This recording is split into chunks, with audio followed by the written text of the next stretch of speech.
Campbell at the War Memorial here in Canberra. Joining us now is the Minister who oversees that, as Minister for Veterans and Defence Personnel.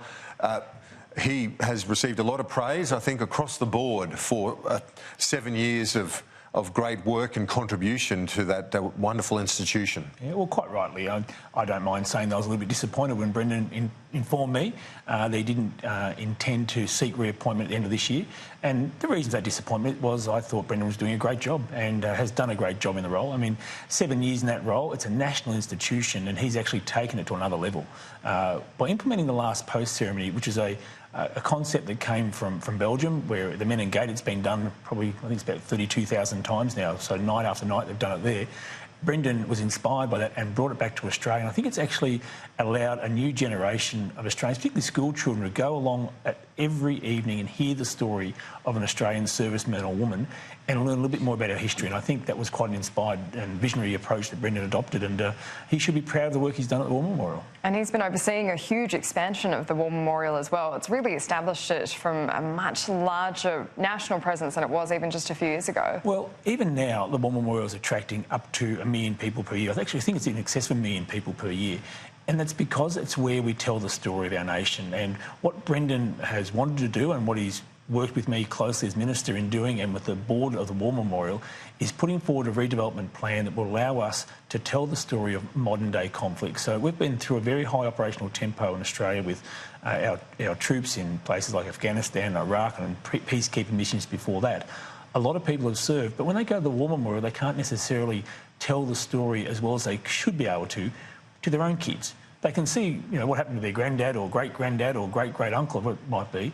But in terms of modern-day service, it's a bit hard to tell it in the current War Memorial structure, and that was the purpose behind the redevelopment funding application that Brendan and Kerry Stokes made, and I'm pleased the government was able to accommodate it. So the individual that takes over, as you said in your news conference, has big shoes to fill, but also, I guess, you need someone who can project manage a massive redevelopment. We're talking hundreds of millions of dollars going to be invested, so it needs to be someone with those sorts of skills. Well, look, I guess for a sporting analogy, it's a bit like coming into bat after Don Bradman or coming into bat after Steve Smith. I mean, he's done a great job in the role. It's important that we do a nationwide search, and so we'll do some advertising in the coming weeks, and there's a panel will be established here in Canberra to sift our way through potential applicants.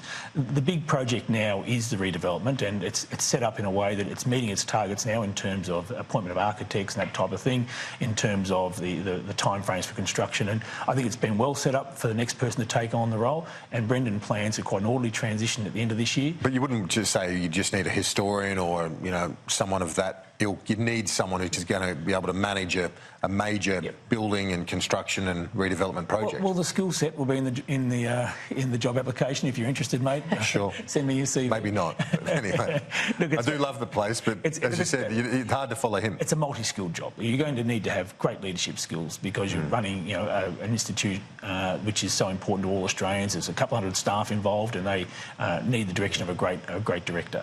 You're going to need passion for Australians' wartime service history, our peacekeeping history. You may or may not have served yourself, but you'll have to have that passion and that empathy for it, and you'll have to have the capacity to develop this major project. So there's a range of skills required, and we're looking forward to that process. But notwithstanding that, it's good that Brendan's leaving on his own terms when he wants to. He's got other things he wants to do in his life, and I wish him well in that regard. And it has to be an Australian? You wouldn't consider someone from overseas with similar skills? Look, in my mind, I guess I assumed it would be an Australian. I just hadn't turned my mind to that. We go through a process. We'll get the best possible applicant. I don't think we'll be short of people wanting to put their name forward for this role. I mean, it is such an important part of the Australian cultural life, our national identity. It's where we tell our national story, and I think it'll be something a lot of people are interested in.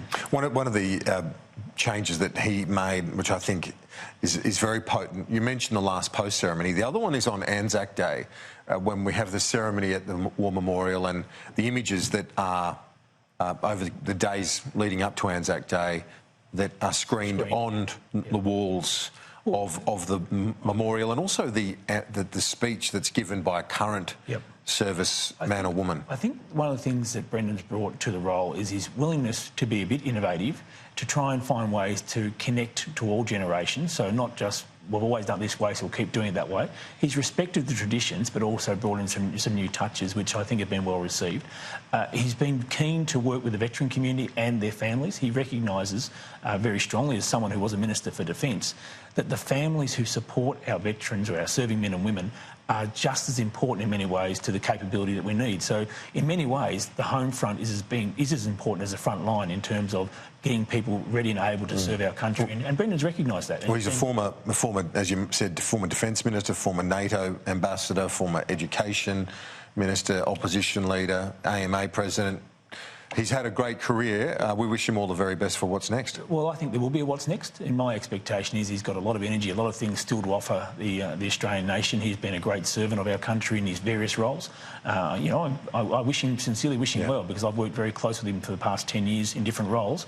And I think he's been a real role model for a lot of people. And it'll be, as we said, there'll be big shoes to fill. Very generous to charities as well. I know from seeing firsthand what he does for Soldier On and various other charities. A wonderful, wonderful man. We wish him all the best. Thank you, Darren. Thank you.